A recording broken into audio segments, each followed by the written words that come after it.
Welcome to this week's edition of Black Authors Matter TV, where we interview the latest movers and shakers in the African American literary community. You'll meet some old friends, discover new ones, and stay abreast of the latest book developments around the country and even the world. So sit back and relax for the next 2 hours with Black Authors Matter TV co-hosts Gwen Richardson and Dr. Rhonda Lawson.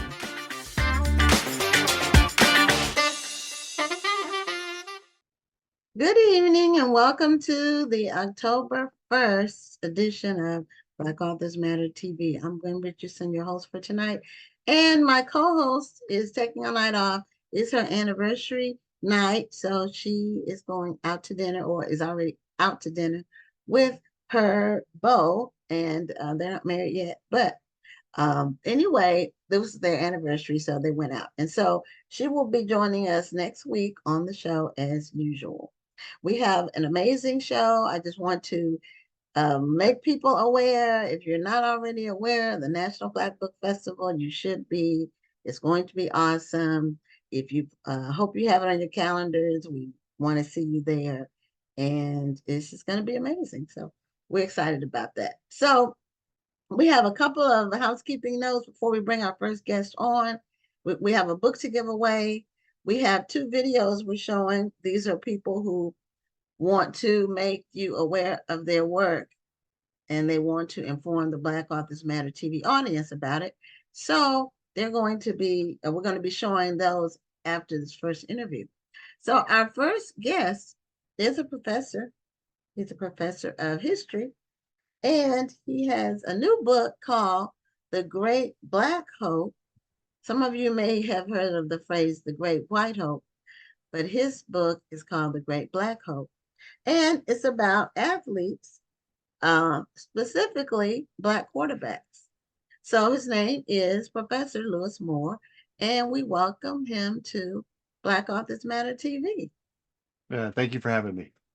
Thank you for being our guest. And we see the book behind you. So now, was that your idea to call it The Great Black Hope, or was that the publisher's idea? Or So that's a good question. I can't remember. I think it was a little bit of both. I had the whole idea of the making of the Black quarterback. I think the original one that I had was like the Battle of the Black Bombers, because it was about the game that they played, September 30th, 1979, and CBS called it the Battle of the Bombers. So it was a play on that, and then we went with the Great Black Hope after I signed the contract. Well, it's definitely eye-catching and could be triggering for some people, but you want your book title to grab attention, and it definitely does that. And the Great White Hope is an old phrase. It's used a lot of different ways, but it's for those who don't know, and I know you do. It's related to the boxer Jack Johnson in the 20s. I believe he was in the 1920s.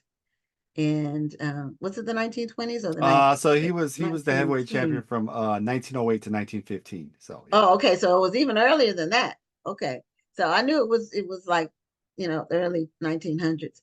And he was winning, and that wasn't considered kosher. And so they had this white boxer that was to beat him, but the depiction, what people need to watch, the James Earl Jones, since we've recently lost him, the movie that he starred in, so because it really gives you some good background. But they made the white, they wanted Jack Johnson to take a dive, and he was going to, but then he didn't. So, but they had the white boxer was called the Great White Hope because it was too triggering at the time for a Black boxer to be winning bouts, is it called? Matches? Yeah, bouts, contests, yep. Okay. So anyway, the Black quarterback is, tell us what made you focus on that, because I see your background in terms of your other books are all sports related.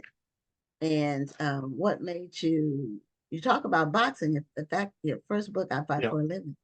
So what made you select the Black quarterback as your next focus? Yeah. So as you said, my books, so the boxing books I Fight for Living, the other ones about civil rights of the black athlete, We Will Win the Day. And what I try to do is I try to tell the story of America through the black athlete. So this was part of that, and I wanted to write a book about the black quarterback. You know, I love watching football. I love black quarterbacks. So it's just about trying to find the right idea. Trying to, you know, do you tell everyone's story or do you tell a very specific story? So this one wound up using Doug Williams and then Vince Evans. So Doug's very popular, right? He's on the cover of the book. He wins the Super Bowl. And then Vince Evans, who was popular, but not, you know, people don't know him, to tell the story of not only their story, but the black quarterback. And then also the title is The Great Black Hope, because it's not only just about them and trying to get this position where, you know, the NFL said you can't play this, but it's also about black Americans, right? In the civil rights movement, post civil rights movement, and not just about football, but about life, right? About moving up that ladder when they're denied so many opportunities, even though they have qualifications. So a lot of times you would see yourself in them, right? Like if they can make it, if they can play this position that's thought of as you have to be the smartest person, you have to be the leader, then I'll get an opportunity too. So there's a lot of hope wrapped up in their success. So guys like, you know, Vince and Doug, and especially when Doug wins the Super Bowl in 1988. Yeah, a lot of people, especially younger people, may not realize or be aware of how challenging that quarterback spot was for black athletes because the NFL is now so black just overall. And black quarterbacks in college, I don't watch college ball, but I know that it's a farm system where it's like, you know, you move from college to the pros. Now, I'm a big pro football fan, big fan. So I love the sport. It's a true team sport, and I watch it every week. Although my team that I support right now is kind of iffy, uh, but I just love the game. I love the sport itself. Uh, it is a little violent, and you want people to be safe, but it's a man's sport, if it's for lack of a better term. If you want to see some grown men going at it, football is a sport for you. So anyway, um, younger people may not realize how coveted that spot was, or and has been for decades, because it was considered to be the the one spot where it required intelligence, brains more than brawn. And so the idea was that black players weren't up to snuff. Right, right. And so that's, I mean, that's part of why it's such a big deal, right? So Yeah, once this position became the position around the 1940s, the person had to be the smartest person on the field. He had to be the leader. And so it's thought that, you know, white players wouldn't follow black men. Black men couldn't lead. Black men couldn't learn the offense. Would white Southerners listen to a black guy? Sometimes it was about his dialect. So Doug Williams is from the, you know, rural Louisiana. So he doesn't sound like, you know, somebody from the north or somebody from the west. And so are you going to be able to understand them? And so there's a host of excuses to keep them out of this position that has nothing to do with their talent. And other things is just that, you know, there's that trope about black athletes being more athletic and fast. And so right. they would There see is them, that joke too. boom, you're another position, right? You want to play football? Okay, you're a cornerback, you're a receiver, you're anything but a quarterback. And so you're exactly right. Young kids don't understand that because almost half the starting quarterbacks are black now. And there's a lot of Right, black quarterbacks who play at the college level and didn't get to play at the pro level. Whereas when Doug and Vince were playing, there were a number of black quarterbacks at the college level, but they're being told no at the pro level for those various reasons. right. Warren Moon, Yeah. who quarterback for the used to be the Houston Oilers before they changed, but he played in Canada, and some other black quarterbacks did the same. See, I know about the sport. I watch football. You never said your team, by the way. I didn't. So my backstory. The people who watch the show know I was a lifelong Dallas Cowboy fan. Cool. My brothers adopted the Cowboys, So when we were growing up, that was the only team I knew anything about. And I grew up in Virginia, which the natural team was supposed to be the Redskins, but well, now the Commanders. But my brothers adopted the Cowboys. So that was the only team I knew anything about. It's the only team I watched. Big Cowboy fan. But as things happen from time to time, uh, I got tired of them losing. So after Troy Aikman, they haven't won, they haven't gone to the Super Bowl since Troy Aikman. And when they re-signed Tony Romo, that's when I decided they weren't my team anymore, because I knew Tony Romo was not going to take them to the Super Bowl. So it was stupid for them to re-sign it. I'm just saying, how do you re-sign somebody who's not going to take you to the Super Bowl? So I was out of there after that. So I adopted Seattle, the Seattle Seahawks, as my team. And that was before they went to the Super Bowl, but they were up and coming rising team. And Russell Wilson was an up and coming rising quarterback, and they really were an awesome team during that time. So now they're rebuilding. They played last night. Yep. They don't. Sometimes they win, and sometimes they don't. That's what they are. And sometimes they let a team hang around, hang around, hang around, instead of like taking it to them and just putting them away. They let the team hang around and keep the game close, and then they end up losing. And so, but that's my team for now. And I'm starting to watch the Texans a little bit more. The Texans didn't have a winning spirit. That was why I didn't adopt them. But Okay. they're looking a little bit better now. But I love the game of football. It is a true team sport. It's not a it's even a sport where somebody who thinks they're all that, a player who thinks they're all that, that game shows them they're not, Right. if they're not playing with a team mentality. So that's why I love this. So tell us some anecdotes from the book that you might want people to be aware of that they may not be aware of. Yeah, so for me, and part of my favorite part writing this is just digging into their lives and kind of telling that story from the beginning. And so one of the reasons why I chose those two players, Doug Williams and Vince Evans, because they're both born in 1955. They're both born in the South. And Doug is, as I said before, rural Louisiana in this place called Cheneyville. And as I say right up the beginning of the book, it's not a city, it's not a town, it's just a black community, right? That is made post Reconstruction when the black folks stayed on the land there, and land was everything to them. They tried everything they could to stay away from like factories and jobs, and let's just own land, right? Because that's where they found power. And they wound up in the 1950s building their football field. They built, someone's land had the baseball field where the local Negro League would play, and everybody would have a feast at the games. So this is the community that he comes from, and this is what made him special. This kind of all black nurturing community. And part of his struggles too is the fact that he had never been outside of that beautiful black bubble until he comes to Tampa Bay, right? The deepest team, the deepest Southern team in the NFL. And so trying to kind of manage that, whereas whereas Vince Evans, I should have talked more about Warren Moon, but stuff gets cut. But comes from Greensboro, though, the heart of the civil rights movement, right, where they had the Okay. student sit-ins, and his family's very middle class, educated parents, master's degrees, teachers. He grows up in a black middle class neighborhood. And he's what I tell folks when I explain this book, he's like, remember the Titans. In 1971, when there's forced busing for integration in the South, he's the kid on the bus going to a previous like white school. And so he's the quarterback there, right? So you get thrown in the middle of busing.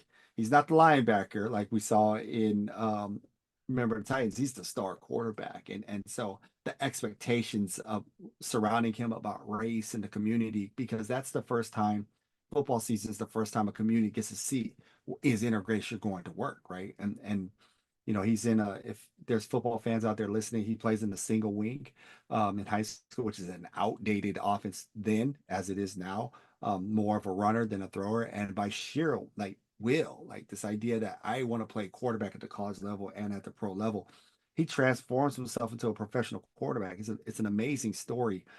somebody who doesn't even throw the ball with the laces, if you could believe that. And so, and somehow he's able to make it to be this very electrifying quarterback, first with the Bears and then later on with the Raiders. So that's kind of what I do throughout the book, is tell their journeys, and then at the same Mhm. time, this is what it's like to be a black quarterback. And so I think it works well. It's a great narrative, and obviously it ends with, Doug Williams on the mountaintop, right? Making it to the Super Bowl and what that meant to him, but also the black community in DC, a place that he loved, and also Black America. Yeah. When he won, the year that he won was the year that the football league was on strike. So they only had like half of a season. And when he won, it was almost like they didn't really give him his due because they didn't play a full season, and it was like, well, he won, and it wasn't a full season. So they really didn't give, and the earlier black quarterbacks that were playing, sometimes the offensive lines wouldn't block for them like they would block for the white quarterbacks. I mean, it was a lot going on just to integrate, and I'm using that literally and figuratively, to integrate black quarterbacks into the league, because people had to adjust their minds to the fact that a black player could be more than a running back or a wide receiver, uh, or on the defensive side, the cornerback. So it took a lot of years, because Doug Williams played, what year did you say it was? So Doug was drafted in 1978, and then he won the Super Bowl in the '88 season. So the strike Okay, was '87. They played the Super Bowl in '88. And 88. what's you know So what's so yeah, I was gonna say what's interesting about that strike is that the '87 strike gives a number of black quarterbacks an opportunity to play those 3 or 4 games. So if anyone is listening is familiar with HBCU football, Jerry Rice's college quarterback Willie Totten finally gets an opportunity. He should have had one all along. Guys like Reggie Collier play, who was actually with the Cowboys in '86. He played at Southern Miss. Very good quarterback. Should have had an opportunity. Vince Evans gets to get back in the league. So black quarterbacks see it as this opportunity, right? Okay, you're on strike. You're looking for scab players. Well, we're right, here, and you haven't been able to. You haven't wanted to use us. Same thing happens in 1974. There's a strike, and that's what allows James Harris, who played for the Rams, crosses the picket line early. J.J. Jones, who went to Fisk, undefeated season at Fisk in, I want to say 1973, crosses the picket line for his shot for the Jets, makes the taxi team. And then Joe Gillum, goes to Tennessee State, crosses the picket line, wins the starting job for the first 6 games for the Pittsburgh Steelers. So, oh, okay, so I didn't know about that part of the history of it before my time, in terms of just being aware of what was going on and everything. But I do have an anecdote for you. I'm checking to see if we have any questions on from the viewers. But I went to Georgetown, so I'm I had a business course. It was called Social Responsibilities of Business, and I don't remember how the subject came up, but the professor asked the question, why are there no black quarterbacks in the NFL? And I was the only black student in the class, which was the case in most of my classes at Georgetown. And this a male student raised his hand. See, at the time, I didn't even know that there weren't any black quarterbacks. I never, because I wasn't watching football then. But he said, because, and he raised his hand, and he said, because black people aren't smart enough to be quarterback. This is what he said out loud in the class, in a college class at Georgetown University. And the professor didn't push back, or he didn't challenge them. And I'm sitting there like, did he actually say that when I'm sitting here? It was just very shocking. But that's how ingrained that was all right. in just the idea that a black person wasn't smart enough to be quarterback. And I guess that might give some people some comfort somehow, to think that, with some things that aren't true, believing tropes. But eventually the cream rises to the top, and the black quarterback were not going to be denied continually. And what it's changed first in college football, and then because it's a farm system, it eventually made its way into the NFL, and then it just became commonplace. But even the part about being commonplace is still relatively new. 10, 15 years, the last 10, Right. 15 years or so. So there are some things that are still changing. And, the coaches I still have a challenge with coaches. We do Right. have Black coaches in the NFL. We don't have a lot, but we do have. We're getting more of them. But it's a building process, and it didn't happen overnight for sure. And hopefully your book will educate younger people that what the world they live in now didn't hasn't always been. It's it Right. was a lot of struggle, a lot of work, a lot of rejection, and disappointment. They used to turn black quarterbacks into running backs when they got to the NFL, or Right. wide Right. receivers. Right. Receivers, cornerbacks, yeah, Yeah, anything. even out of Yeah. college, they would not let them be a quarterback. They would turn them into a running back or a wide receiver. So now, your book just recently came out, because we read about it coming out, and that's what, September 24th, so last week. Yeah. Yeah. That's Last week. brand new. Yes. Yeah. Brand Okay, new. Brand new. so you teach history. Do you plan to use your book in your classes? I tend not to assign my books in my classes because I don't want this idea that I'm having the students pay for it. But if the school buys it as an ebook and everyone gets to use it for free, then I'll do it. Because I do teach a class I have a sports class. I teach every other year African American history class. So those are books that would work really well. That book worked really well in those classes. So if there's educators out there, yeah, definitely sign that. All my books are very class friendly.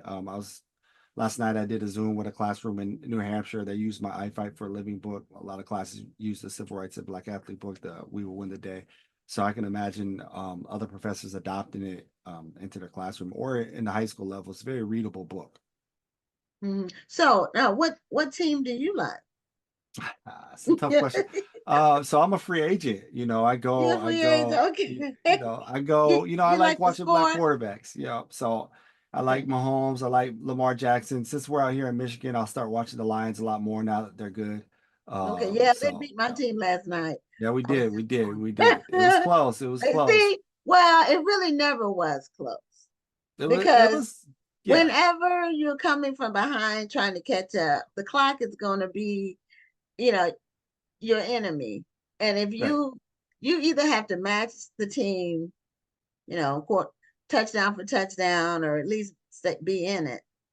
And uh, what's the play? That, Metcalf is a that good player. However, he's a hot dog. And so he'll be trying, like he was last night. He was trying to get some extra yards instead of just protecting the ball. You right got a going first down. Yeah. down, fall down or stop or whatever.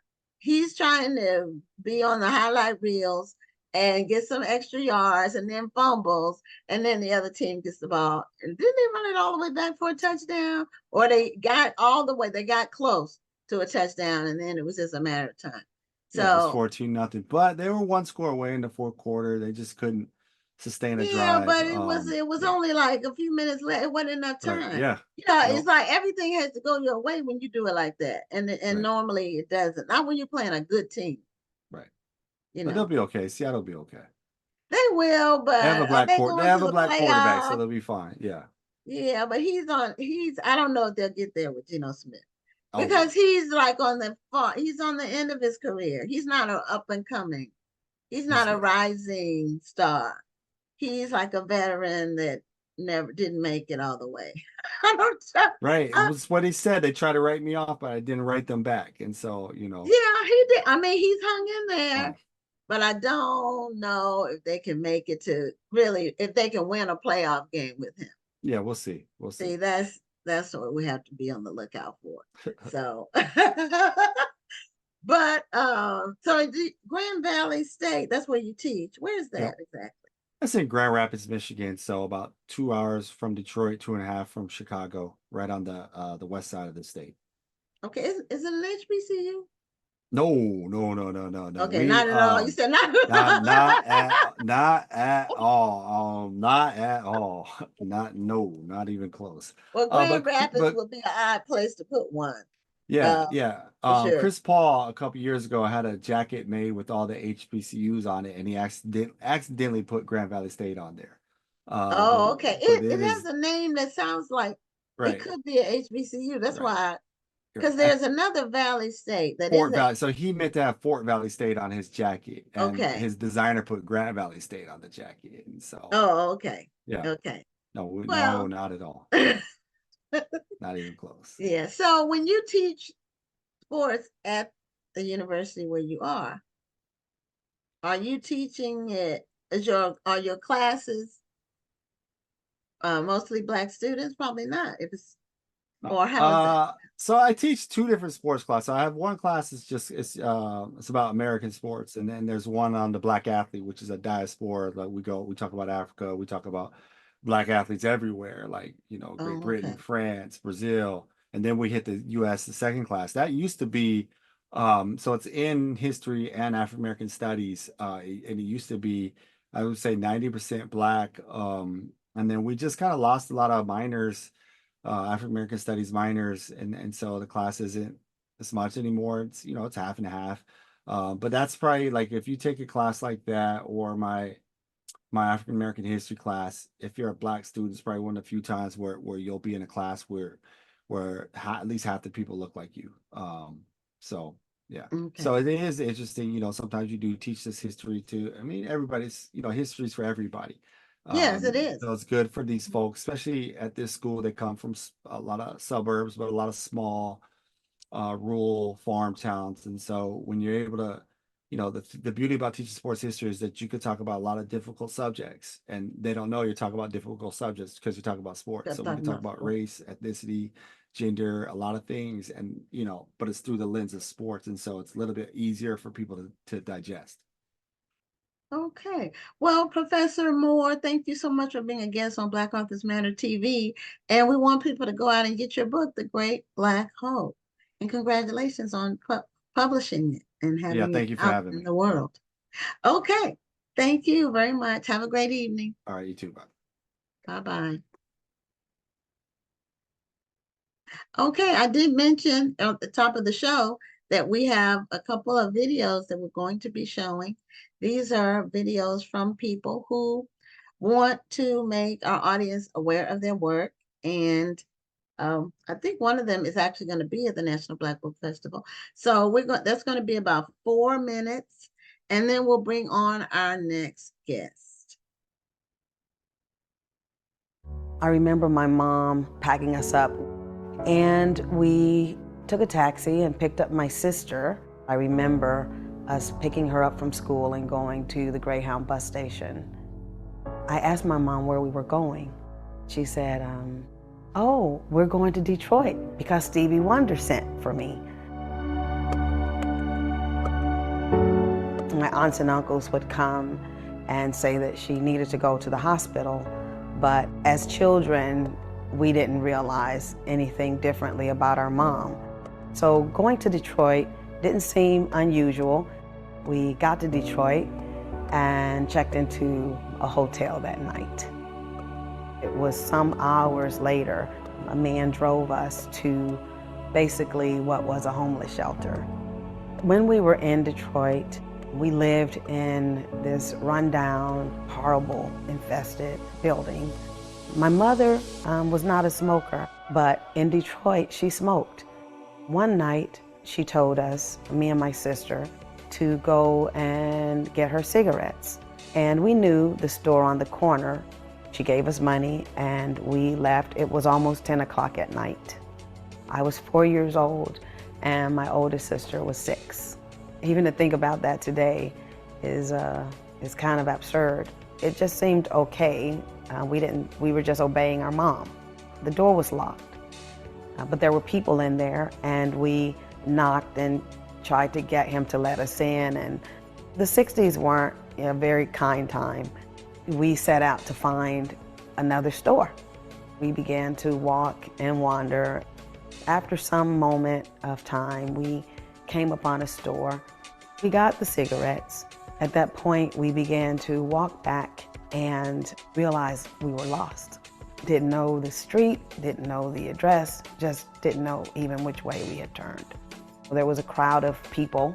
They were protesting something that was always going on. I suggested to my sister, maybe if we cross the street, somebody could help us. This gentleman is there, this tall white man. He asked, "Are you girls lost?" We said, "Yes." And he says, "Well, where do you live?" "We don't know where we live." And he said, "Let me take you home." All of a sudden, we turned down our street, and he said, "Is this where you live?" We said, "Yes." And he said, "Go on upstairs, your mother's waiting." I get emotional when I think about this story, because I know that it was some miracle that we were saved. As I realized that that was an angel from God.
Okay, so those are two authors. Actually, both of them are going to be at the National Black Book Festival, and they wanted you to make you aware of their work. So when you come to the festival, you can visit their table and buy their book, or you can investigate now before you go, if you're not able to go to the festival, and support their work. So our second guest for tonight is Jahquel J. She goes by Jahquel J for her publishing name. And Jahquel, am I pronouncing your name right? Jahquel. Oh, you need to unmute so I can hear you. It's Jahquel. Oh, okay. Jahquel. Okay, so the accent is on the ja, not the quel. Okay. Okay, Jahquel. Yeah. Well, Jahquel J, welcome to Black Authors Matter TV. Thank you. Thank you for having me. And Jahquel, see, it's going to be hard for me because I have it in my mind. You know, I have already in my mind what I thought. You can do either or. Okay, Jahquel, anyway, Jahquel. Jahquel has her book under Black Odyssey Media, which is run by the amazing Entice, who will be at the National Black Book Festival. And she's been on the show before, Entice has. And Entice will be doing a seminar on turning your book into a film on Saturday the 19th of October. So it's so hard to believe that we're already in October, though the year is going to be The year gone. is flying. It is going by. Once you pass Halloween, you can just say New Year's Eve. Everything's a blur. It goes, it is, everything's a blur. So, and we're getting close to that. So anyway, Jahquel, your book is called Second Chance Christmas. Do you have a copy of it? I do. And it's a beautiful cover. Thank And it's a you. holiday book, and it came out last week, I believe. Yes, the 24th. Last Tuesday. So congratulations on Thank you. the book coming out. And the holiday books tend to come out around in September. So people have a chance to kind of build up to the holiday spirit. And a lot of them are romances. So is yours a romance? Yes, it's a second chance romance. Okay. Which now how are you defining it? I know some people define it different ways, but how are you defining a second chance romance?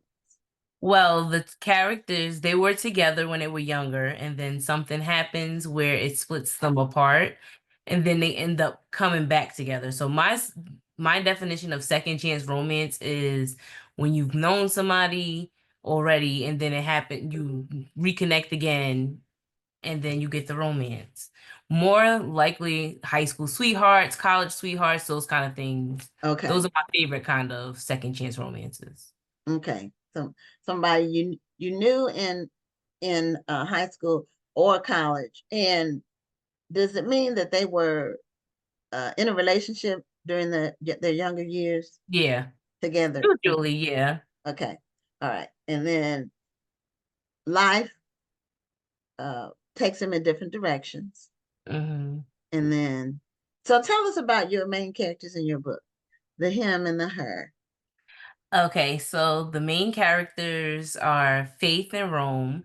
They're from a small town in Sageport, Florida. It's a fictional town. And they're from a small town. Rome, his family's known, as the rich family. His dad owns a bunch of car dealerships, and Faith, her dad owns the diner in town. So she doesn't come from much money, but they're comfortable.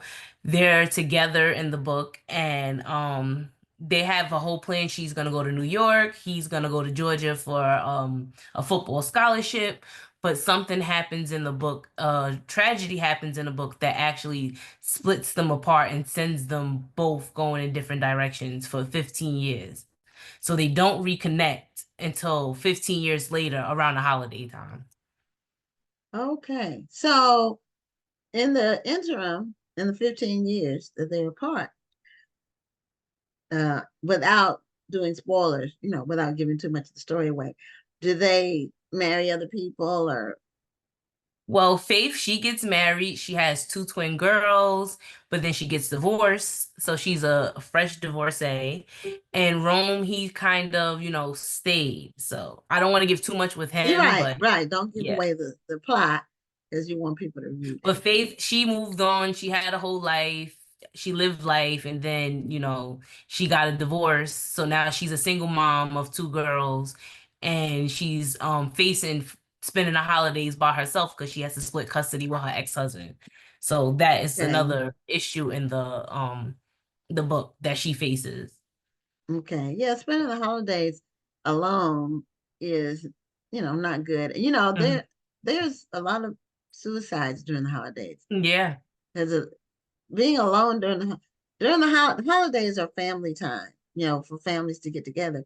And if a person has a dysfunctional family or they've disconnected, they've, split from their family in some way, there's a rift, then the holidays can be very isolating and depressing.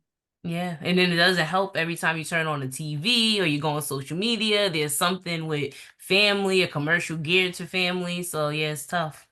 Yeah, or go outside. I mean, right. Because Christmas is my favorite time of year. And I love the decorations. I love the gift giving, the tree, all of it, the lights. And we always had great Christmases when I was growing up. We had my mom, was always all about family and cooking, and she always made sure the house was decorated. And we always got what we wanted for Christmas.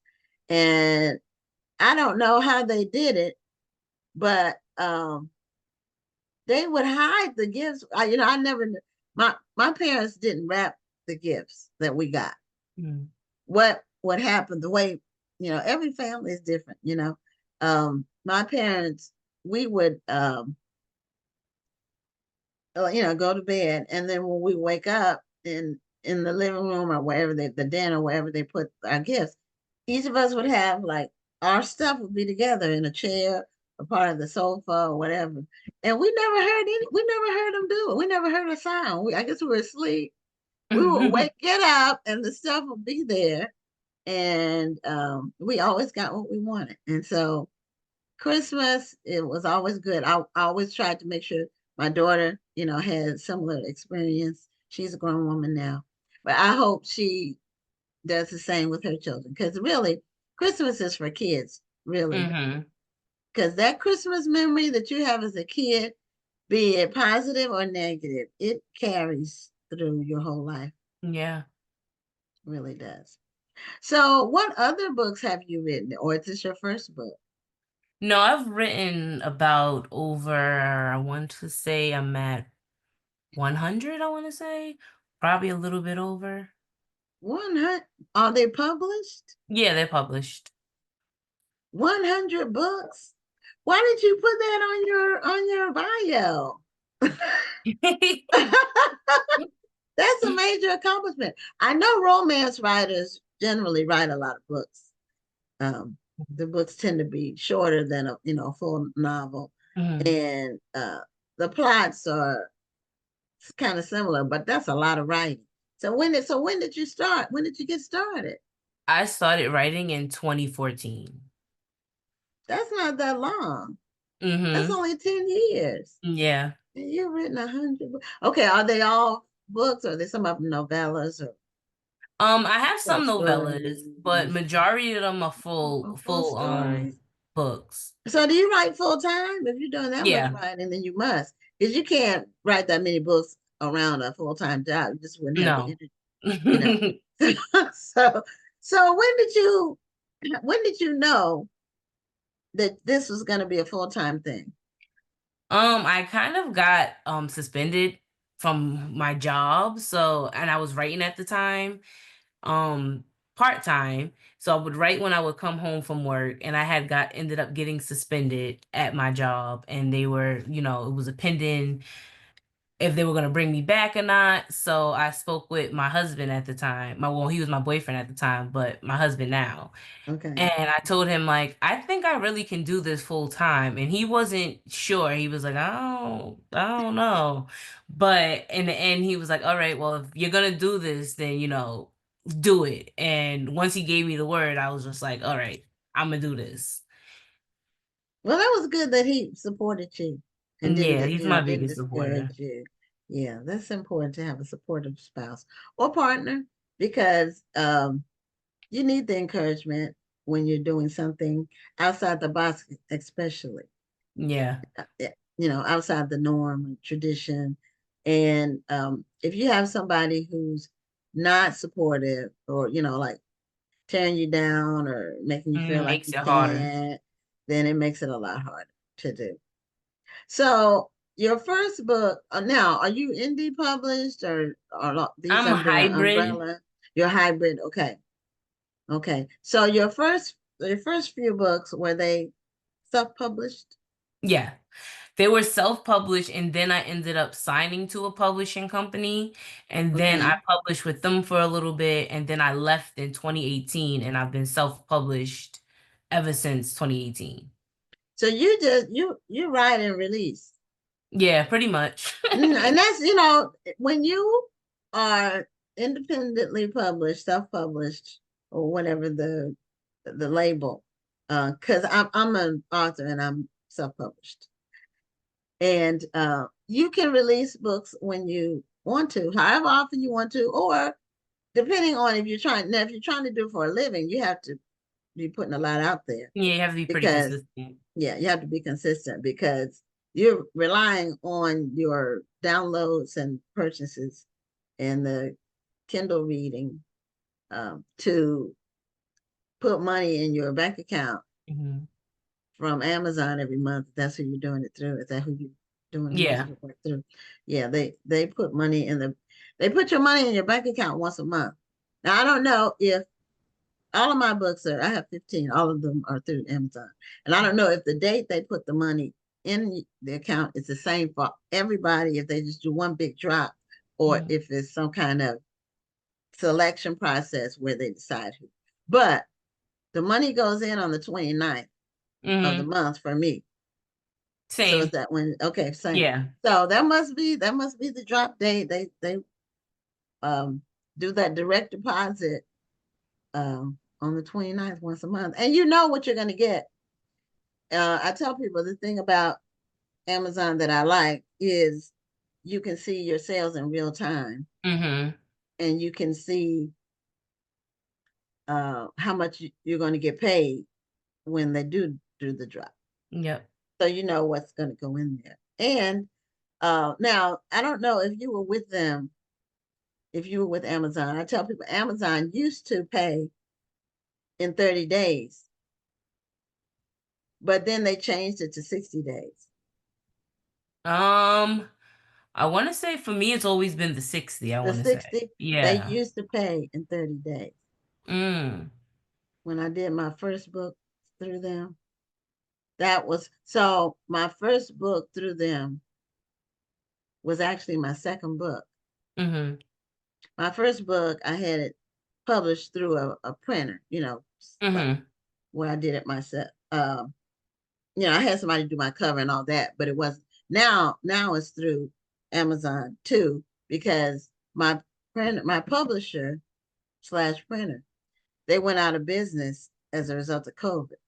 But they gave Mm. me all my files, so I was able to do it. So my book, it came out 11 years ago. So right before you did your first book, Mhm. they were paying every 30 days, and then they Mm. changed it. Oh, wow. So, and they just did that because they can, Right. they could pay in 30 days. That's the standard in the industry, but they pay, but they do pay it's a rolling 60 days. So you still get paid every month. Yeah. It's just held back. Yep. So your sales for September, like we just into September, we'll get those in November the 29th. Mhm. That's the way it works. For those out there, sometimes we like to give information to people who are aspiring authors. We have all kinds of people who watch the show, and we like to let you know. I believe the more information people have, the better. And we Mhm. try to share as much information as we can about the industry, because it's good for people to know what they can expect and what they're getting Yeah. into, instead of being surprised or thinking that, or thinking they have gotten duped, or thinking they should have known. Mhm. So this way people know what to expect. But they do pay, every month your money goes in there based on what is shown that you sold. So tell us some of your other books that you've done, like some of your other, are they all romances? No. There's some of them are urban fiction, urban romance, and then I have some regular romance. Okay, so it's a combination. And then Yeah. do you have series? Because most of the Yeah, I time have that's the series. thing now, to have a series. And it's good. It's good to have something that people can have a continuing story and continuing characters that they can enjoy. Most of my catalog is series. I have some standalones, but most of them are series. So do you go by oh, she said you're not just an Amazon author. Did somebody say that? Some of your fans are watching, so I'm looking at what they're saying. Um, Hi, this tribe. Yeah, okay, that's okay. Uh, let's not forget to treat yourself, I guess. So let's see. I think they're talking among themselves. Oh, someone named Delisa Charmaine Dillon. Do you know her? Mm-hmm. She said that you have multiple amazing series, actually. Thank you. So do you write under your name Yes. for all of your books? Do you have any Mm-hmm. pseudonyms that you use? No. All of them is under that. Yeah. Well, congratulations to you for writing that many stories. That's a lot of people. That's a lot of stories and characters, and how do you keep it fresh when you write that much? A notebook and a dry erase board and my notes app. I have a bunch of different tabs in my notes app on my phone, and I like have them all separated with whatever book or family that I'm working on at the time. Okay. And so when you decide to do uh, a series, how do you decide how many books do you generally have in your series? And then how do you decide how to break it up? Well, when I first started, I was a little bit crazy. So I've had some of them have 6 books, some of them have 5. But now as I've gotten more seasoned in my writing, my series are not as long anymore because I started making my books longer. Because when I first started, my books would be maybe like 50, 60K, and that would be each book. But now when I do a series, probably end it like 80, 90, or 100K. Okay. So the series gets shorter. It doesn't have to span 5 or 6 books anymore. Okay. So what would you say are some of your trademark things about the books you write? I know that my readers will say my cliffhangers for sure. Okay. Um and my male characters and my female characters, and mostly the villains within the book. The characters they don't tend to like. I know it really pisses them off. You would think they were real people the way they Okay. talk about them. So Okay. I would say But those that's things. good. That's good. Yeah, It's good if you can bring emotion in the reader's response to your characters, then to me, that means that's a success in terms of being a successful writer. right. Because I'm an avid reader and I'm also a writer. So when I read the character, it doesn't matter if it's a villain or, could be the Hmm. protagonist or the antagonist. I like well-developed characters, Right. where you can relate to them or identify with them or just, you know, love to hate them if they're a villain. Right. So name one. What's your most successful series? Well, currently my most successful is my Capone and Capadonna series. Okay. It's my most successful actually. Okay. And what's that one about?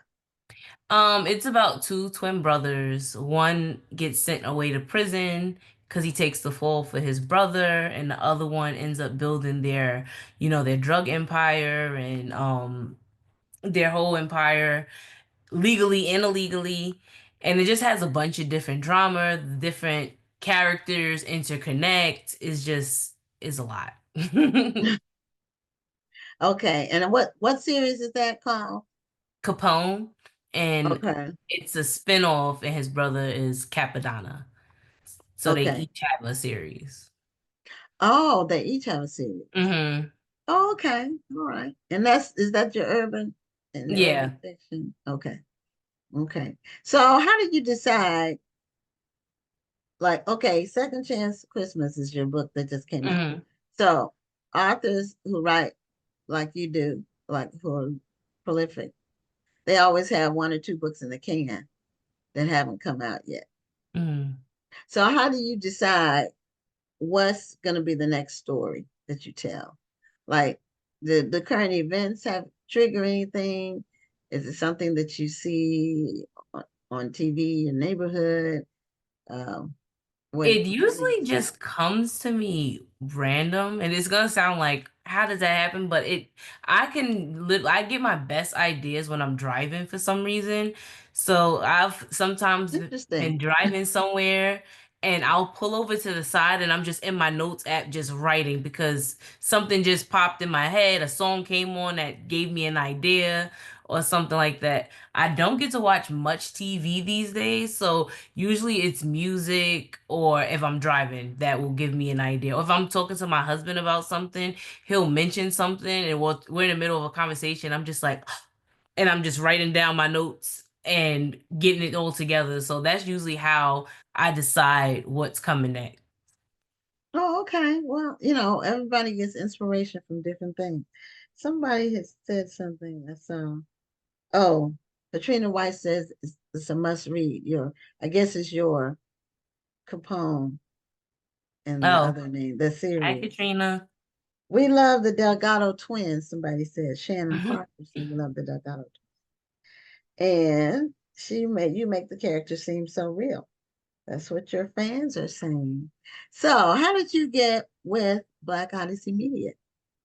My agent actually reached out to me and asked me if I was interested in doing a holiday book with Black Odyssey. And I spoke to Entice and I was interested. I've wrote a holiday book before, but I've never written a holiday romance. So I Okay. wanted to kind of push myself and see if it's something that I could do. And Entice definitely, pushed me and allowed me to be creative and bring this book to life. Well, congratulations on that. Thank And you. so show your book cover one more time to let the readers know about the viewers and readers know. Second Chance Christmas. It came out last week and it's available wherever books are sold. So get your copy and enjoy your Christmas read. Thank you so much, Thank you for Jahquel, having for me. being on Black Authors Matter TV. Thank you for having me. You're welcome. And I won't see you, but happy holidays and happy new year. You Because have a we all happy holiday too. we already said it's October, the year will be We're over gonna blink soon. our eyes and it's Yeah, gonna we'll be blink, Christmas. it'll be over. All right, take care. Good night. Bye-bye. Good night. Okay. All right, so I wanted to give enough time for us to do our book giveaway before the next interview. And so you all who watch the show may remember that we had a young lady on the show. She had this Black crossword. There's 100 mini puzzles celebrating the African diaspora. It's by Juliana Pache. That's how she pronounces it. And I did say I was going to get a copy and give it away on the show. So here's the book, and the trivia for the book is the author, Juliana Pache, lives in a New York City borough. Which borough does she live in? So the first person who answers correctly will get their copy of Black Crossword. So we're going to bring our next guest on a little bit early.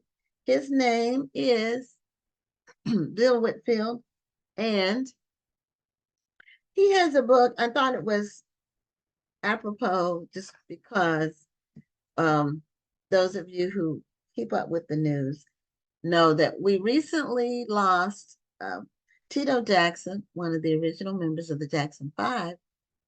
And Tito was in the middle. No, he was the second oldest after Jackie. So it was Michael, Marlon, Jermaine, Tito, and Jackie. So Tito recently passed away. So this book is called Remember the Time, and the author's name is Bill Whitfield. And he was part of the security for Michael Jackson. So I thought it would be an appropriate time to bring him on to talk about his book and his relationship in the entertainment world as far as Michael Jackson was concerned. So Bill Whitfield, welcome to Black Authors Matter TV. And if you can unmute, then we can hear you. Great. Okay, I'm here. Okay. Well, thank you for being a guest on the show. And your book has continued to sell for several years. So do you have a copy of your book with you? I do. Is I have it to, handy? I can Okay, grab, well, that's fine. That's allowed. I can grab it real quick. Yeah, because I want people to see the cover so they know what to get when they go purchase it. They know what the cover looks like. So one of these days we might start putting them on the screen. But I like it better when the authors actually have their book in hand and they can hold it up and show people. So, because people do still read actual books. I read books, not the electronic version. I was reading stuff on the Kindle, but then I started back reading books. I just like the way books look, like a stack of books or a shelf of books. It Right. just looks good. So anyway, that's your book is called Remember the Time, and you want to hold it up so we can see it. And it has Michael there on the cover. And of course, you use the title for one of his songs. Remember the Time. There was the one that was the video that had was that the one that had the Egyptian people in it? The video that had like Yeah, I think so. I think so. Egyptian. Yeah, I thought Yeah, so. I believe so. Yeah. Yeah. So your book is about your relationship with Michael as his part of his security. Now, were you the head of his security or just one of his security I was the team? head of security. I was chief of security. Oh, okay. So I bet that was challenging. Very. Yeah. So what during what part of his life were you head The of? last 3 years of his life. Okay. All right. And do you have a security background or police background or I mean I law enforcement or do have law enforcement background, but more years spent actual on the job and training in security, private security, executive protection. oh, okay. So how did you end up being head of Michael Jackson security? Well, I've been doing up until working for Mr. Jackson. I've been doing security for about 25 years. And I've worked with several different celebrities from Whitney Houston, Shaquille O'Neal, Tony Braxton, and the infamous P. Diddy. Oh, okay. Well, I want to ask about that because this show is That was about your book back in the earlier years when, before some of this stuff happened. yeah, It's all coming out. much longer. Yeah, much longer before all that happened. Much. Yeah. So what's different about guarding a celebrity versus someone else? For example, just a wealthy person or a politician. What are some of the differences in terms of being Well, security for celebrity? certainly depend upon the notoriety of the individual. You apply certain forms of security, whether it's covert or certainly openly to the public, and keeping more of an eye on the individual. But if it is someone that of Michael Jackson status, that it was very hard to be in the immediate public on a regular, because his huge fan base and his huge following, we often had to use back doors to almost everywhere and anywhere. Certainly disguises were often used. Someone like him, I mean, he's the highest level of anyone that I've ever provided protection for. And I don't think there's anyone out there that I could think of that would need the same level of security we provided for him, because he was so well known, so well liked, so well loved, that so many people wanted to get near him. And it was just hard to move just in the public as you and I would move on a daily basis. So keeping him protected, whether it was through certain disguises or again, just going through back doors of restaurants, hotels of that nature. It seems like having to live that way I know celebrities, they probably get used to it, but it seems like it would be a very lonely, isolating type of life. Very. I think, I don't think it's something that they got used to, because every day was different. Some days, yes, we would be able to walk somewhere in the public and just somewhat be part of the crowd and everything was just fine. Certainly you get your onlookers, but no one's really chasing us down and harassing us. And there are days that would happen. But then there were those days that we would try it again and it was just impossible to move. So I don't think it's something that a lot of celebrities get used to. Having, I tell people all the time that we take our lives and our freedom and comfortable freedom, so much for granted because the type of security we had to provide for Michael Jackson was deep and often hard, because we had to work with the establishments and work around traffic. We couldn't shut down traffic like the Secret Service does. So we had to maneuver around things as best we could. And it really wasn't easy. I bet. And, sometimes we take for granted, like you were saying, that we're just ordinary people that people don't really recognize. Right. So we can walk around and go shopping or go to a restaurant and enjoy a meal and not be bothered with people. Right. But if you're a celebrity, you can't do that at all. And you have to have constant guard with people who's providing security for you and keeping people away from you. And then there are people who want to do you harm. Absolutely. Don't worry about that. Some people are trying to get autographs. Some people are just fans, but then there are other people who have, some more sinister motives. Well, Michael Jackson once said to us, on one end, he'll ask us to be nice to his fans, and we understood that. But on the flip side, he would often say to us to be careful because it was a fan that killed John Lennon. So, yes, to have to work under those dynamics of trying to figure out who's friend and who's foe, you just didn't know. And so it was hard. So you had to really pay attention because he understood that someone could do something to him just to make a name for themselves, and their name would be historical just as well as his had they done something to him. Yeah. And he lived his whole life as a celebrity. Absolutely. I believe from a little boy from a very young age. I think he was like 6 or 7 when they first got started. And he was 10 or 11 when they really had their breakthrough. Yeah. So he never had a childhood. Not one that you and I can say that we could relate to. No. Right. No, he did not. I don't believe he had that childhood. I from having worked with him, people often wondered to this day, I'm sure, what was his connection to children.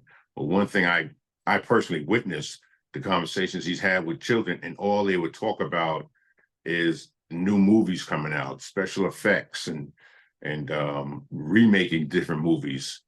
But when he dealt with the adult side, it was all about contracts, money, lawyers, management, shows, and those are the conversations that kids carry. And I think that was somewhat of a connection he had, when it came down to him having a relationship with a young boy, that he just had a friendship, and it was a genuine friendship. That's what it was. Yeah, the kids weren't trying to get something from him in terms of, money exactly. or whatever.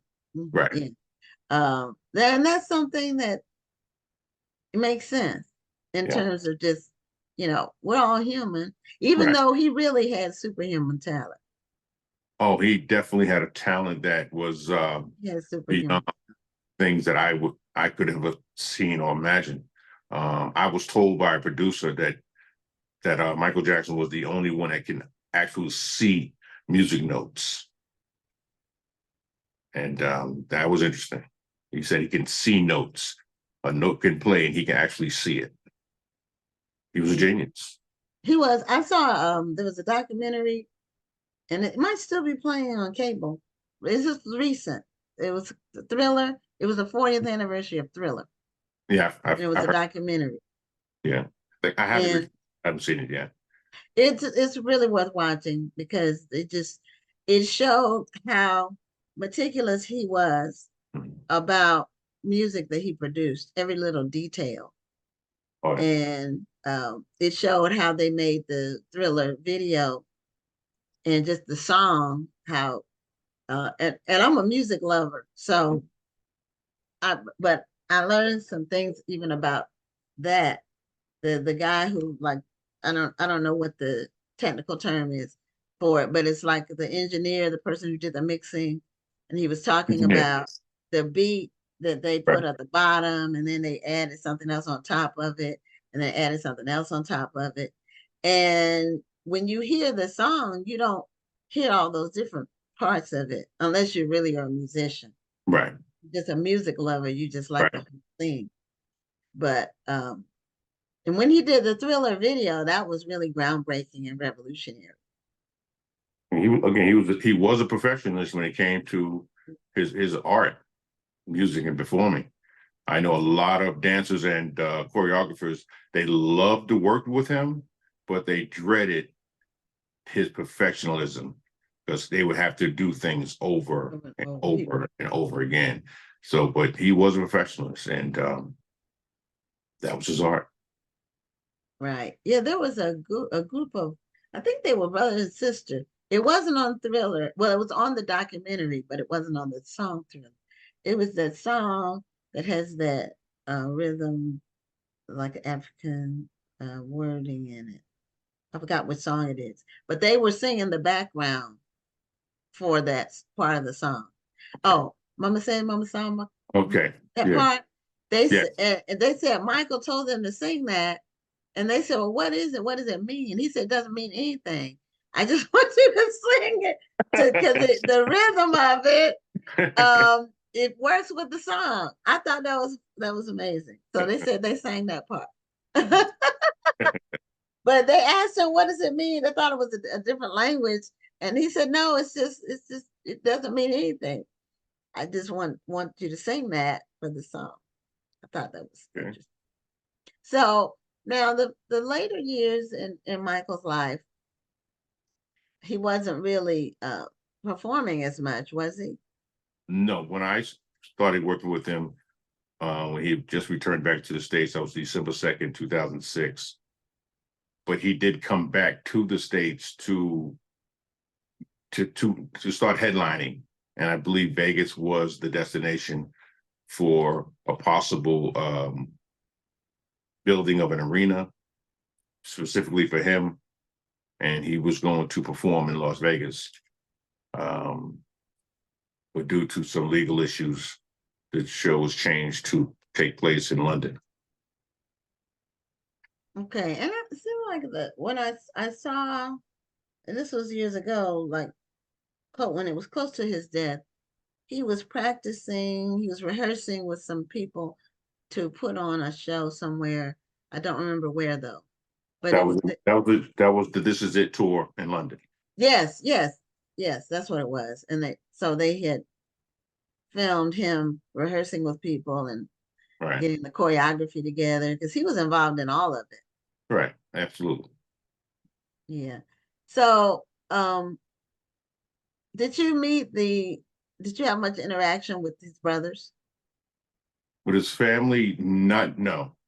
We, unfortunately, the only interaction we did have, when I say we, me and my security team, it was somewhat confrontational moments. Because Jackson specifically did not like people to just pop up at his house. So there were times when individuals have just came unannounced, and he was not happy about that. And on us at security, we were the ones who have to deal with it. Were you part of his security team still when he passed? I was preparing for the London. I was certainly still on payroll. Well, those were issues, some other issues, but I was preparing for the property, the house that he was going to be possibly staying at in London. I was preparing for setting up security for that property.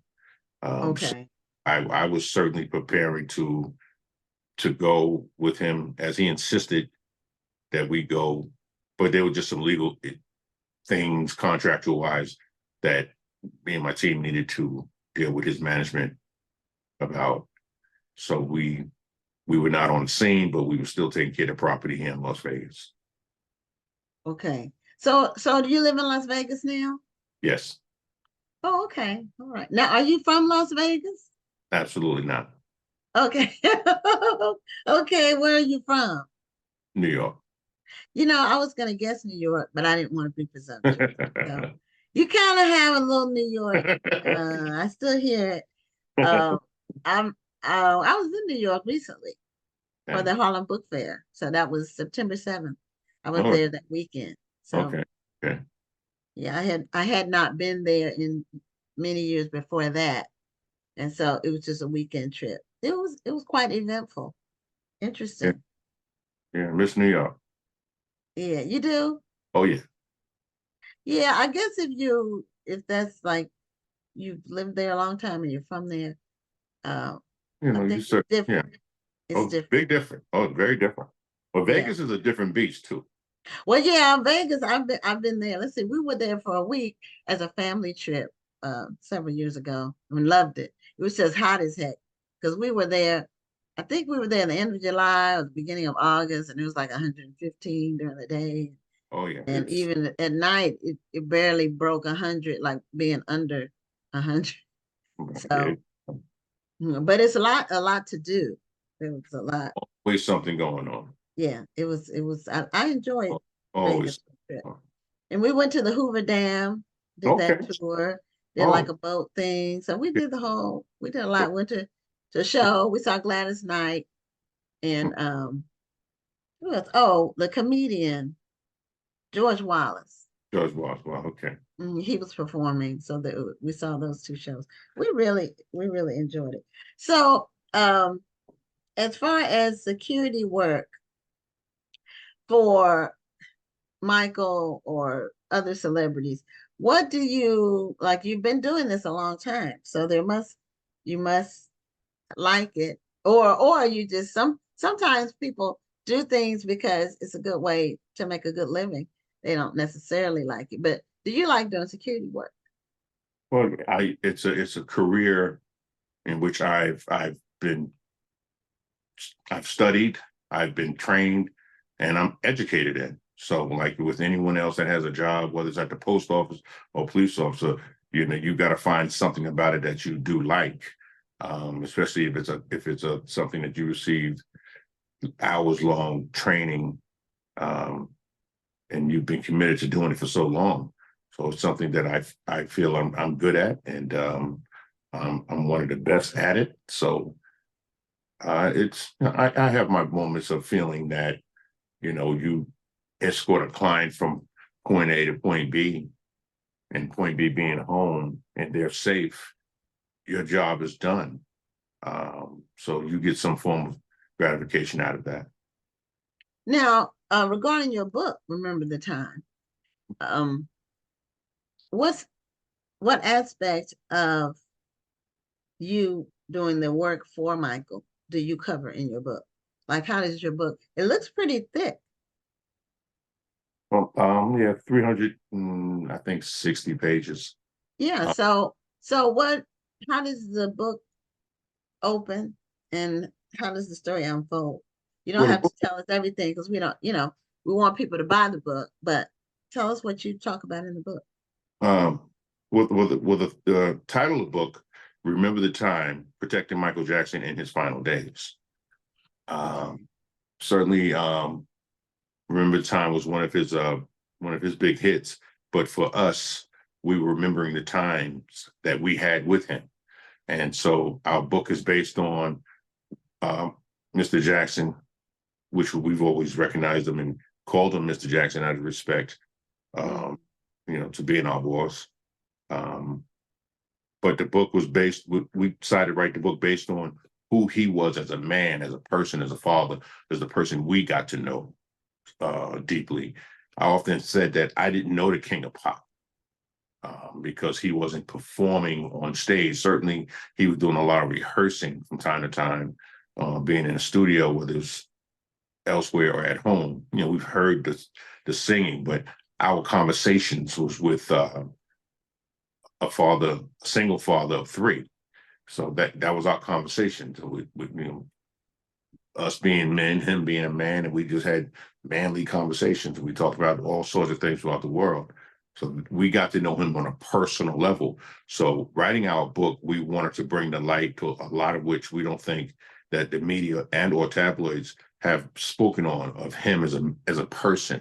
So much of the entertainer, but not much as the person. And I think it was something that his fans would certainly endure, and which our feedback from the book, from his fan base, has been very, very well receptive. So, we like to feel that we hit our target with introducing a book about Mr. Jackson's personal side and some of the things that he endured leading up to the concert in London, but just bringing out who he was as a person, as a father, and single father at that.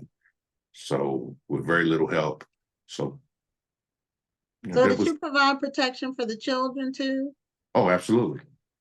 Oh, okay, okay. And so they were, when he passed, they were like, seemed like they were looked like they were maybe 12 or 11 in there somewhere. Yeah, they were certainly between the ages of 12 and I want to say 8. Yeah, the youngest one. Right. Mhm. So from time to time, you see them in the news for some reason or another. A lot of the media people, they can really be insensitive. That's a word. Right. Cruel is the word I could use too. It's all about getting clicks and Right. getting people's attention, Right. but they don't really consider, and it doesn't even have to be true. A lot of what they print is not true. So, but they don't consider that the people are real people with real feelings, and No, not at all. Controversy sells. So yeah.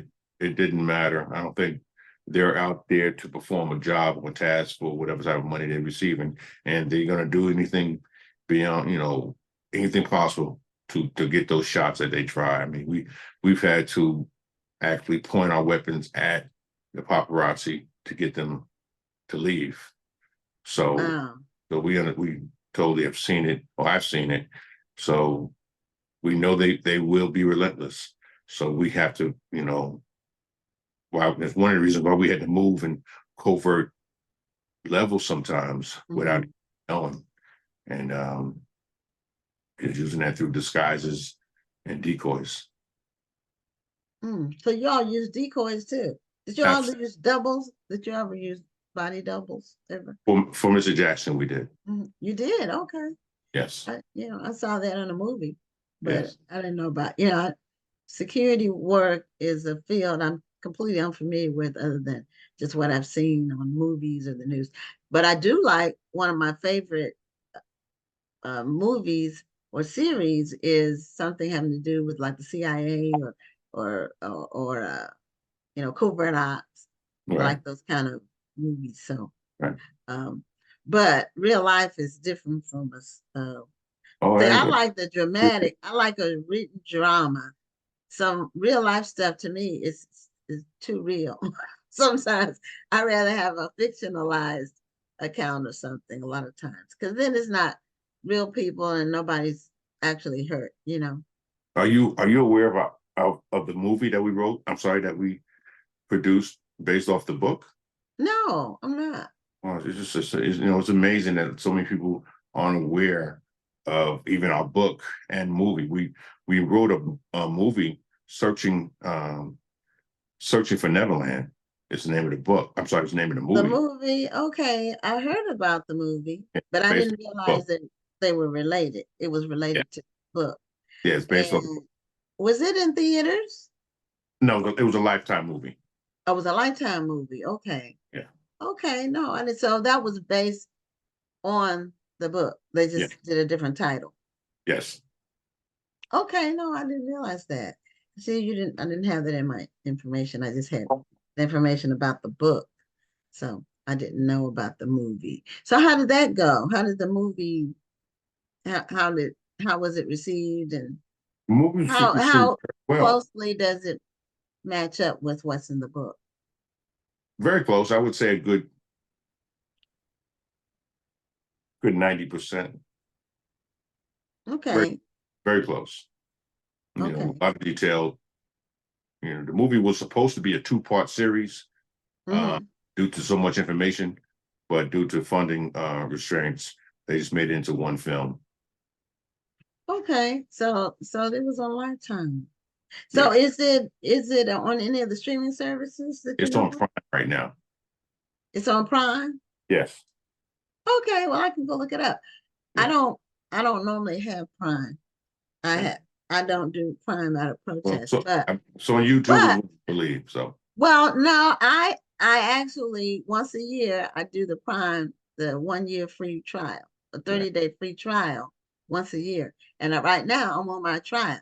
So I can go look at it. Yeah, check it out. But yeah, I try not to do everything through Amazon because Amazon is so ubiquitous.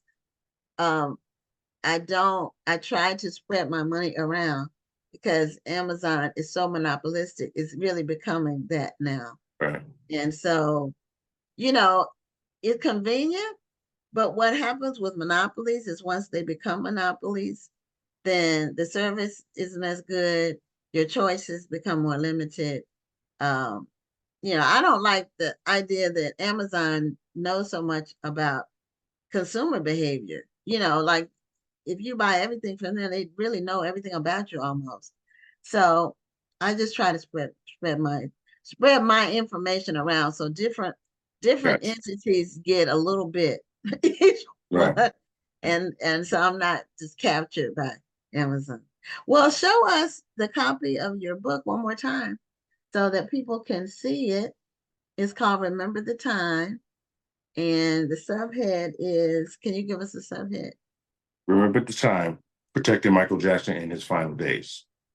His final days. And right now, I do have a limited number of copies that people can go straight to my website, rememberthetimebook.com, where they can place an order and they can receive an autographed copy of the book. Okay, wonderful. So yeah, rememberthetimebook.com. Correct. And we'll put that in the chat so that people can go straight to the website. Great. Great. Okay, well, thank you for being a guest on Black Authors Matter TV and continued success in your security field. Appreciate you. Thank you for having me. Okay, you're welcome. All right. Take Good care. night. Good night. Okay, everybody. Now, I don't, since Rhonda's not on to do the duty with checking everything, I don't know who won the book. I'm gonna see. Let me see if I can see who gave the right answer for the book. So I don't see it right now, but what I will do is I will check later on. And Curtis Stevenson Jr., who wins the books quite frequently, he got the answer, which is Brooklyn. Juliana Pache is from Brooklyn, New York. And so, Curtis, you get a copy of Black Crosswords. So, anyway, we are bringing on our final guest, and her name is Erika Archer. Erika is a children's author. She's also an Air Force veteran. So, and she has a very interesting biography about her time in the military, which I'd like her to share with the audience, as well as information about her children's book. So, Erika, welcome to Black Authors Matter TV. Hello. And, you're unmuted. Great. Okay. How are you? I'm doing well. How are you doing tonight? Doing great. So thank you for being a guest on the show. And you talked about in your bio that you're Air Force veteran. You served 12 years on active duty, and part of it was in Iraq. Yes. You were. So tell us just a little bit about that, your background in the service, and when you joined, and did you go through ROTC, or how did you become a Air Force, a member of the Air Force, or whatever they call it? Okay, so I actually became a member of the Air Force. My dad is an Air Force veteran himself. So back in 2005 is when I joined. So I joined, I'm originally from Chesapeake, Virginia. So I joined. Okay, I'm gonna stop you. I'm from Newport News. I'm from Newport News. So yeah, Chesapeake is really close. Tidewater. Really close. So I haven't lived there in a long time, but that's where I grew up in Newport News. So 2005 was the last time I actually physically lived in Virginia. So okay. All right. So yeah, it's a lot of military in that area. yes. So yes, Yes. I joined the Air Force kind of a little bit, maybe a year after high school. I went in enlisted, and I did the boot camp, and then I went to my technical school where I learned how to be a medic. And then after that, I went to my first duty station, which was in San Antonio, Texas, Lackland Air Force Base. And I was out there maybe for 5 years. And then that was my actual first deployment, where I deployed to Balad, Iraq at the Air Force Theater Hospital. Oh, okay. Well, see, we have a lot of cross references in our biography because I was born at Fort Sam Houston. Oh, see? Oh my God. My dad was in the Army when I was born. And so I was born at Fort Sam Houston. But then we moved. My parents they both passed away, but North Carolina was where they were from. And so when my dad was stationed in Texas, North Carolina, well, little towns, but Mebane and Hillsborough. Carolina, Fort Bragg, Fort Liberty, Pope Army Airfield too. So oh, okay. Yeah, they were near Durham. So that's not. Oh yeah, so that's Fayetteville is like an hour away from Durham. Yeah. Yes. But my mom was from Mebane. Okay. And my dad was from Hillsborough. Oh, okay. So I know Hillsborough. I don't know the other location though. Okay. And my sister is in Greensboro now. She's been there a long time, but she went to Bennett. Okay. And my brother-in-law went to A&T. Oh wow. Okay. That's how they met. Got it. Then they moved to Florida for 10 years and they went back to Greensboro. So they've been there since then. It's been a long time. Right. So I spent a lot of time in North Carolina. My daughter went to North Carolina Central. Oh, okay. So yeah. Yes. So yeah. Our paths have crossed just in general, being in similar places at different times. Yes. Yeah. So was your dad stationed at Langley? He was stationed, he was a Vietnam era veteran. So he was stationed, I believe his first duty station was in Thailand, if I'm not mistaken. He was over there. And then he was in the Air National Guard for about, I think, 15 years. And then he retired out the Air National Guard. Okay. All right. Because Langley was where was the Air Force Base near Newport News or right outside. And, we went when I was in elementary school. I think we went on a tour of Langley. So that's really my familiarity with it. But I know people who were in the Air Force. Some of them end up stationed there. Oh wow! See. So, what led you to write your children's book, which is titled? Do you have a copy of your book with you? I do have a copy of my book, but it's actually over there. If I can run and grab. Go get it real quick because we want them to see the. Okay, we want the audience to see the cover, and it also gives the author a chance to just hold the book in their hands and be proud. Okay, it's called Allison, You Are Beautiful. Yes. It's called Allison, You're Beautiful. So my book is about the character Allison. She gets bullied for the way that she looks. She has very deep freckles on her face. And so she starts getting low self-esteem because she's getting picked on. She's 7 years old. She's not understanding, like, why are people talking about my freckles? Why are they saying I look like a giraffe? Why are they saying I look dirty? And she starts developing low self-esteem. And her mother is like a big pivotal figure in the book. So she teaches her that, hey, you are beautiful just the way that God created you. And then it increases her self-esteem and she learns how to forgive the bully as well. Okay. Now, is this based on some true events or? Yes, it is. Well, but but I will say in elementary school, I did used to get picked on for my looks at one point in my life. And my parents, they're in their 70s, so they come from the old school. So I'm telling them like, daddy, mommy, they're picking on me, and they're just like, ignore it.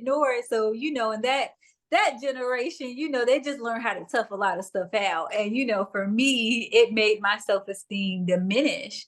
So I'm sitting back, developing low self-esteem, not feeling good enough.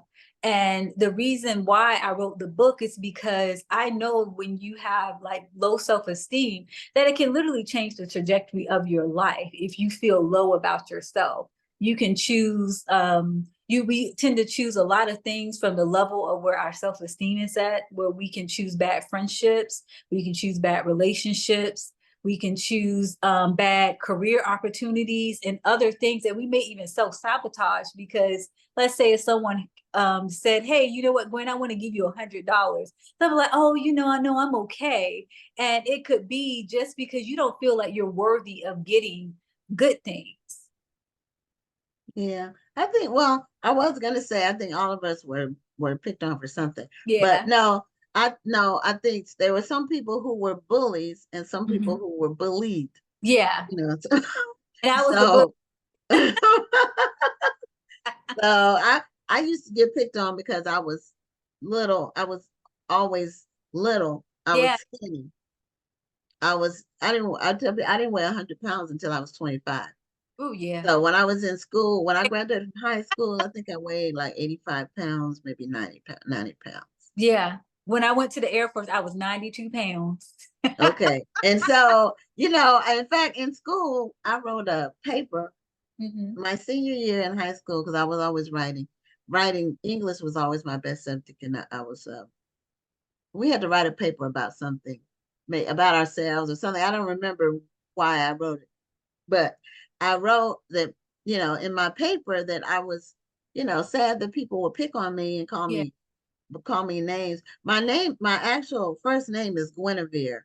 Yeah. And in school, people would call me Skinevere.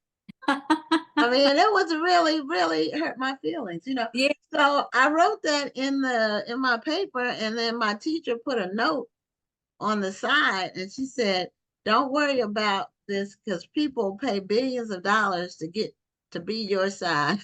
and she said, you'll gain weight soon enough. And if you keep living, you do gain weight. Yes, you will. I was telling someone, I said, I think after the age 27, definitely 30, you start getting your grown woman or grown man weight. So I like, just wait, you're going to get the weight that you want. Cause I was very skinny as well. And I used to get picked on for being skinny, even in my adulthood. They were like, oh, you need to eat a cheeseburger, or, you need to eat a steak or something. And I used to get picked on for that. And I always want to be a little, let's say, thicker, kind of like how, the video girls and all those people look. I wanted to look like that too. And now I'm kind of like, well, Lord, that prayer that I prayed back then, we can renege on that prayer. Yes, stop the growth. Because I'm okay on it. I enjoy the smaller weight. Yeah, you do get your revenge later on, because the girls who were thick in high school, they're fat now. Yeah. And when I went to my high school reunion, that's when I saw that's when you get your revenge. Because people ask me, how do you stay so small? Because I was small to begin with. So I'm bigger now than I ever was. Yeah. But I had the 90 pounds to start with, whereas they were, maybe 130 or 140 to start with. Then you have some kids, and if you don't lose that baby weight, then it's sick and get worse. Yeah, it can get worse. So yeah, what helps with the baby weight, a lot of people don't realize it is breastfeeding. Absolutely. Because I have one daughter, but when she was 3 weeks old, I weighed 105 pounds. Oh yeah. I didn't gain any weight when I was pregnant except baby weight. And I breastfed her, and I went lower than my pre-pregnancy weight, because I think I weighed 110 before. but that breastfeeding Oh keeps yeah, pounds off, it sure would. and they waste away. Absolutely. So anybody out there who's pregnant, thinking about having a baby, thinking about it's two really strong benefits from breastfeeding. I'm a breastfeeding advocate. Yeah. I breastfed my daughter till she was 22 months old. Mm-hmm. And that's not common, Yeah. but she was very healthy. Absolutely. Absolutely. Breastfed babies don't get sick. Yeah.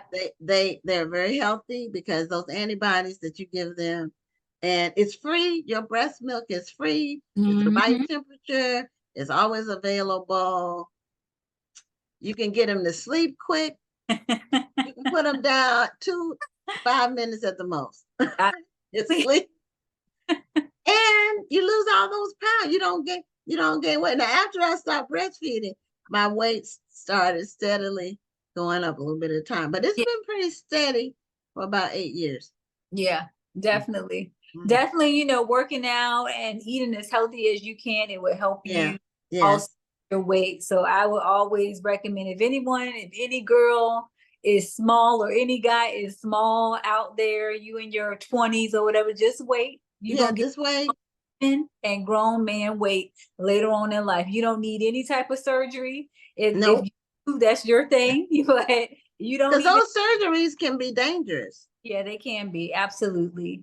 So if you're trying to, your body's not meant to gain or lose weight quickly. Yeah, right, absolutely. Your body has to adjust to weight gain, and when you lose the weight fast, several things happen. One, it's hard on your organs. Yeah. Also, your skin sags. Yeah, absolutely. And you may have to get skin surgery. The skin surgery, yeah. So then you need more surgery. So yeah, it's better to just be active, even if you're not going to the gym all the time. Just be active. Yes. And eat right. Eat something green every single day. That's very important. So, Allison, you are beautiful. Yes. When you wrote the book, when did the book come out? You didn't put that on. The book came out June 2023, actually. Okay, so about a year ago. About a year ago. Okay. And how have you been promoting the book? Have you gone to schools with it? Yeah. So what have you I've been to a few schools, and I live in Los Angeles, and I've been to a few schools, and the reception from the kids is just so amazing. Oh my gosh. One of my last schools that I went to, they let me do a big assembly. So I did K through second grade first, and then I did the 3rd to 5th graders. And my book is mostly for kids that are 4 through 8. Okay. And I didn't really know like if the 3rd to 5th graders was gonna like it, because I was like, it may be a little bit too much for them, but they were so quiet, they were so attentive, they were asking me questions. They were raising their hands and they were talking about, because when I go into the book, I always teach them, like all of us look different. All of us are different. And that's pretty much why God made us all different. Because this one little girl told me, God made us all different because if we all look the same, we would be born. I said, yes, we would be. I said we would be. And the kids were just so good. And even some of the kids, I normally always bring candy every time I come. And the kids was like, oh, I would rather have the book than the candy. So that just made me so happy. And when I do go, also, I have signs that says no bullying. And I teach them what bullying is. Like it can be cyberbullying. And I didn't even know cyberbullying was a thing in elementary. But one of the schools that I went to, they told me that I think it was girls in the 3rd grade, what they would do, they would go online to like your Instagrams and stuff, and they would cut out the girl's head and pasted it on like ugly body pictures and stuff. And that's how they were bullying her. And then, the name calling and all of those things. And I was teaching them that, when we say mean things to people or we're pointing things out that we don't like about somebody, it doesn't make us feel good. And it really does hurt our feelings. And, that person could maybe want to harm themselves because they don't feel like they're good enough. And the kids were really, really like receptive of it, and they really enjoyed it. And I have more schools actually lined up that I'll be doing as well. Yeah, one of the most tragic developments, recent developments, has been young children who commit suicide from bullying. Yeah. I mean, young children, 10, 9, 10, 11 years old. And I'm wondering how do they even know about suicide? Yeah. And then and I don't want to, I'm sure the parents are in pain. Yeah. But I'm just wondering how the parent didn't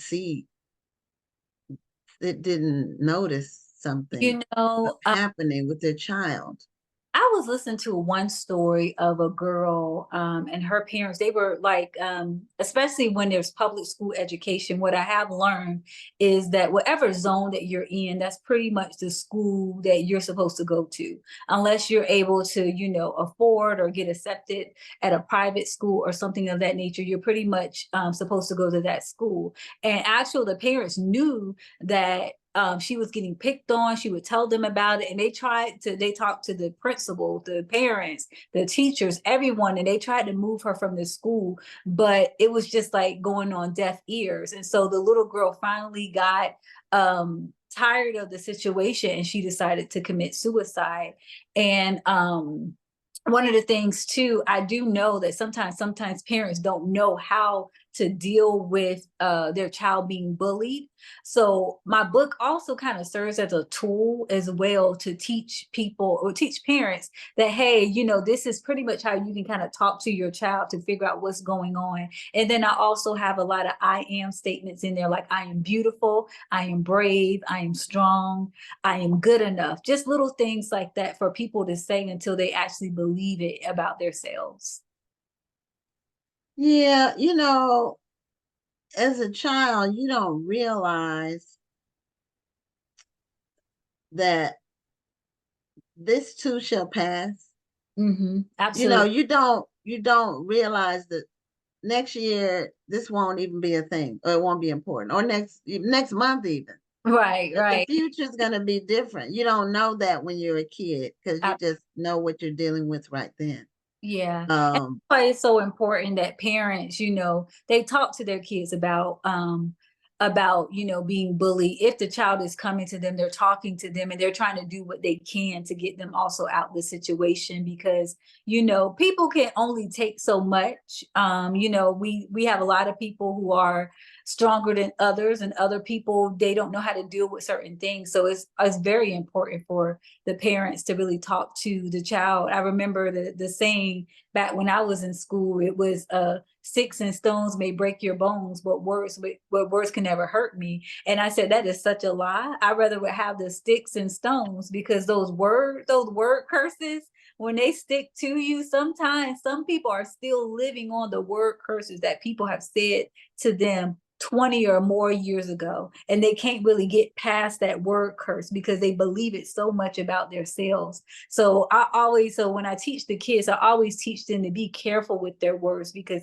our words really can hurt people so badly.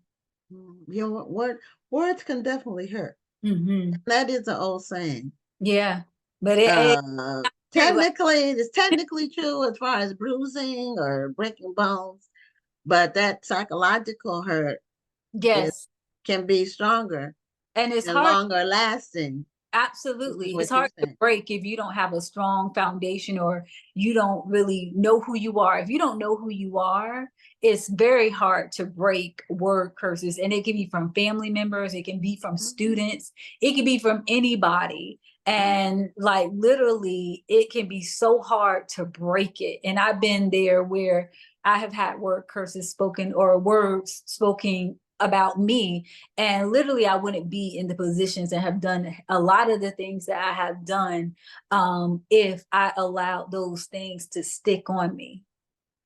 Yeah, that's true. I hadn't really heard it put like a word curse, but I know some people, like, for example, grow up in a home where they're not encouraged, where their parents or one or both parents might tell a kid, you're not gonna grow up to be anything, Right. and they negative words, and they believe that when it comes from your parents.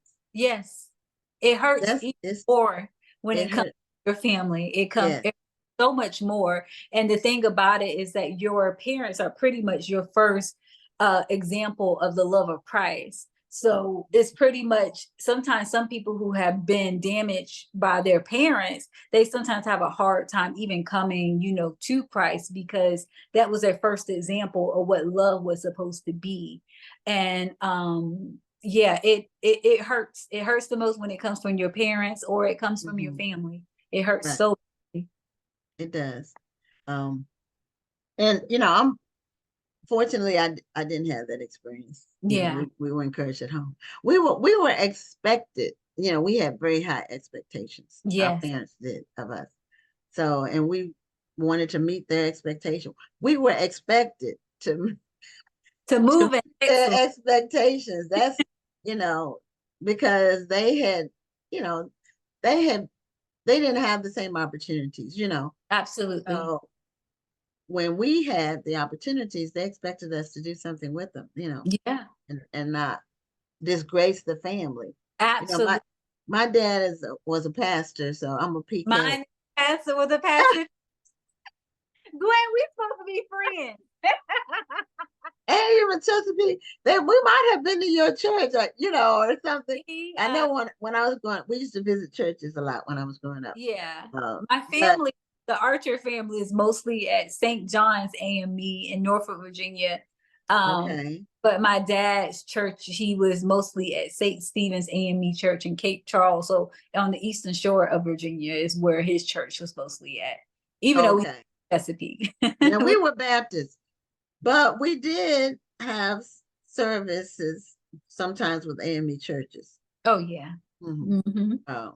But mostly Baptists.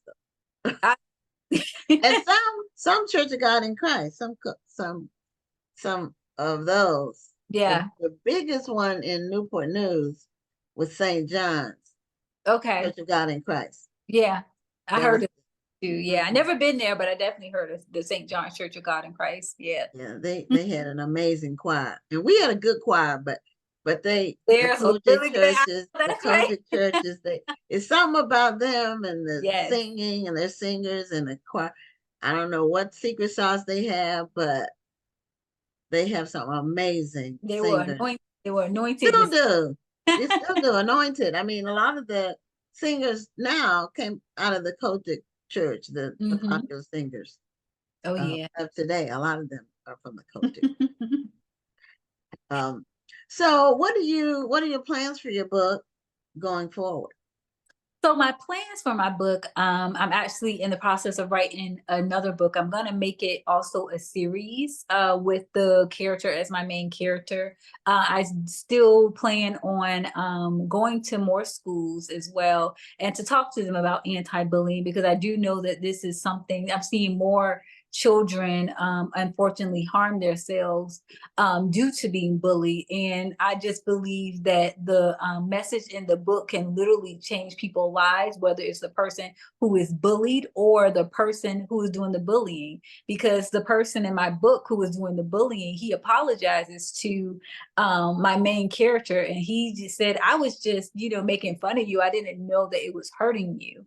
So, and a lot of times they don't know that it's hurting them. And, of course, my story has like a, a really good ending, that they become friends and all. And I know this isn't a reality for everyone, being bullied, but at least if the kids are able to see that, hey, maybe I shouldn't bully someone because I am hurting them. Would I want to be bullied myself? And I always teach them, treat people the way you want to be treated as well.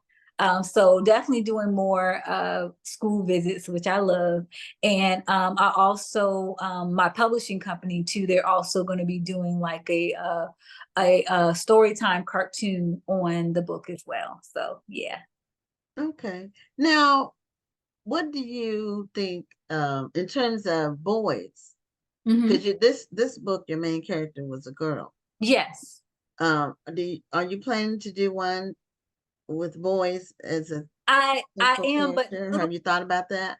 I am, and the boy, the person in the book who's doing the bullying is a he, actually. So I'm not just trying to say that little boys, unfortunately, are only ones picking on the girls or anything like that, because they No, get because there's some mean girls out there. absolutely. So the boys get picked on too. So when I'm actually doing the school visits, it's a mixed uh co-ed crowd, and the boys were the ones who were actually more engaged in the book. They were the one who were more engaged. Interesting. They were the one who were, telling me about, they were picked on by someone and how it made them feel. And they were telling me they actually liked the book because it helped them to be able to deal with some of the things that they were dealing with. And they really love a lot of the I am statements. Instead of saying I am beautiful, they can say I am handsome, So, just change it up. Okay. Well, in our final minutes, I wanted to ask you a little bit about your background Yes. in your profession too, in healthcare, because you studied that in the Air Force, and then you entered that field as a professional after you got out of the Army. The Air Force, is that correct? Yeah. So currently what I'm a finance manager. And so I was in the medical field, but then I still kind of I work for health science and research. And I'm also a co-author of 2 research projects that actually talks to, we did a research project about really talking about health disparities within the women veterans of color. So we would talk to them, we would ask them what were their experiences with, their VA services. Have they ever experienced any type of health disparities while in the VA system? And we really did get such an amazing response, which were a lot of good experience and some experience that weren't so well either. And all our data went to the Department of Veteran Affairs of how they could better service that population. So that's pretty much a little bit about me. So what made you do that research project? I was asked, actually. Oh, okay. I was asked to, someone who knew me, they knew my character. They thought I would be a great person to be a part of the research project.